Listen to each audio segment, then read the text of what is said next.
నందన్ కుటుంబం నుంచి కనుచూపు మేరలో కనపడకుండా వెళ్ళిపోవాలి. నువ్వు చెప్పినట్టు నేను చేస్తాను.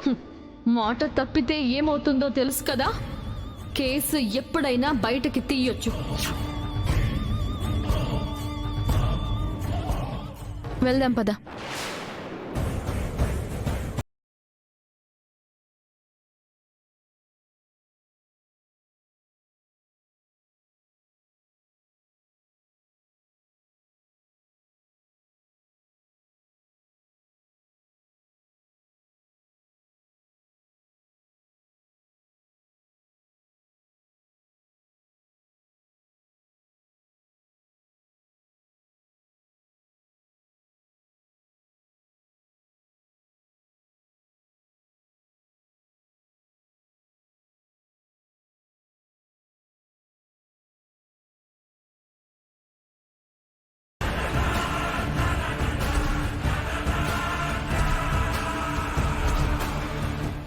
అడిగేది నిన్నే మనీషా.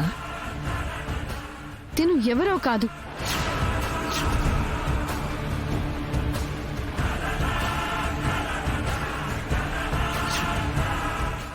ఎవరో కాదు అంటే నాకు మెహందీ డిజైన్స్ చూపించడానికి వచ్చిన అమ్మాయి. 2 రోజుల్లో ఒక ఫంక్షన్ ఉంది, అందుకే డిజైన్స్ చూపించమని మార్నింగే వీళ్ళకి కాల్ చేశాను. అమ్మయ్యా, బ్రతికిపోయాను. అయితే ఇప్పుడు నేను మెహందీ అమ్మాయి అవతారం ఎత్తాలన్నమాట. ఆ మాట ముందే చెప్పి లోపలికి రావచ్చు కదమ్మా. లోపలికి రావాలని నాకు ఉందండి, కానీ నా చుట్టూ ఉన్న పరిస్థితులు నన్ను ఆపేస్తున్నాయి.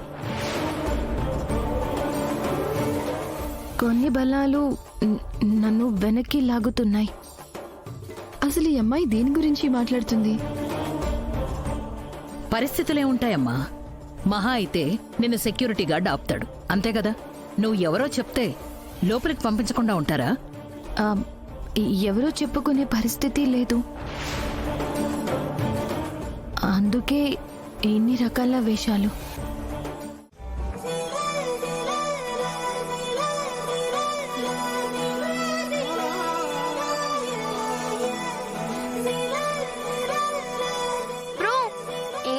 ఆగిపోయా? లక్కీ, ఇల్లంతా చూపించావు, ఈ రూమ్ చూపించలేదేంటి? ఈ రూమ్ లో ఏం మాయుందో, ఏం హిస్టరీ ఉందో తెలీదు గాని రూమ్ ఓపెన్ చేస్తే చాలు మా నాన్న నాగుపాంలాగా కస్సుమని కోపడతారు. అంటే అందులో అంత ప్రీషియస్ వస్తువులున్నాయా? ప్రీషియస్ వస్తువులేం లేవు, అన్ని పాత వస్తువులు, పనికిరాని వస్తువులే. మొన్నొకసారి జాను టీచర్ వచ్చినప్పుడు ఈ గదిలోకి వెళ్ళాను, మళ్ళీ వెళ్ళలేదు.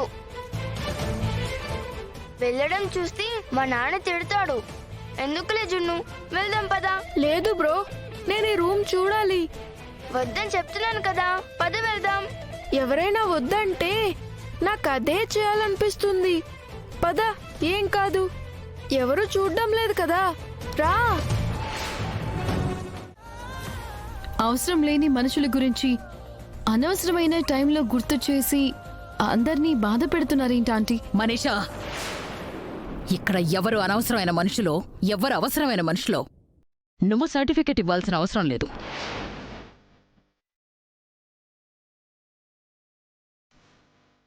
ఎవరు ఎలాంటి వాళ్ళో, ఎవరిని ఎక్కడ పెట్టాలో నాకు బాగా తెలుసు.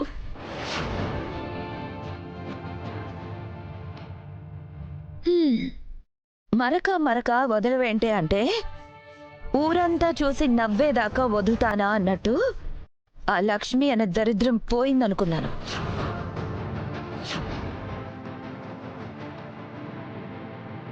మన కుటుంబం మీద ఒక మరకలాగే ఉండిపోయింది. మనందరి మధ్య ఏదో ఒక చిచ్చు పెడుతూనే ఉంది. దేవయాని, అనవసరంగా లక్ష్మి గురించి నోరు పారేసుకోకు.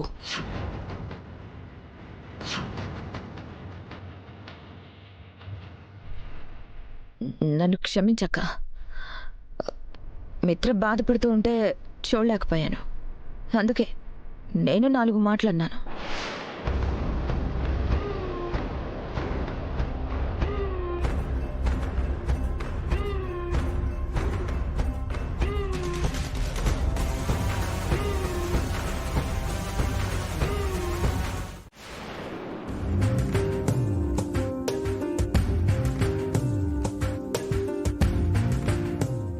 నువ్వు బాధపడ్డావని నాకు తెలుసు.